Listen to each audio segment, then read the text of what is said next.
દાંતા તાલુકાના આંબાગાંઠા ગામે જાંબુવાળા નાળા પાસે ઉતરતા ઢાળમાં સર્જાયો અકસ્માત.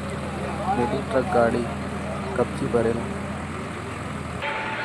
ગાડીએ મારી પલટી. અકસ્માતમાં ડ્રાઈવરને થઈ ઇજાઓ. હાથ અને પગના માથાના ભાગે થઈ ઇજાઓ.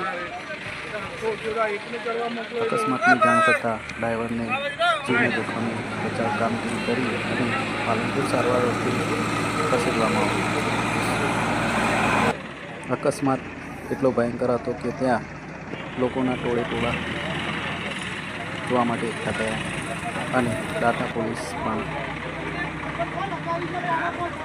ઘટના સ્થળે પહોંચી તાત્કાલિક 2 ક્રેન બોલાવી, મશીન લોડર બોલાવી કપચી દૂર કરી અને ટ્રાફિક હટાવવામાં આવ્યો.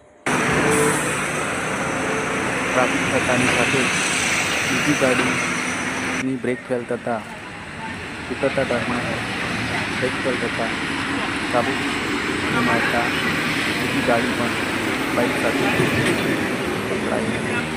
બાઇક નીચે આવી જતાં બાઇકના કચ્ચર કામ નીકળી ગયા હતા.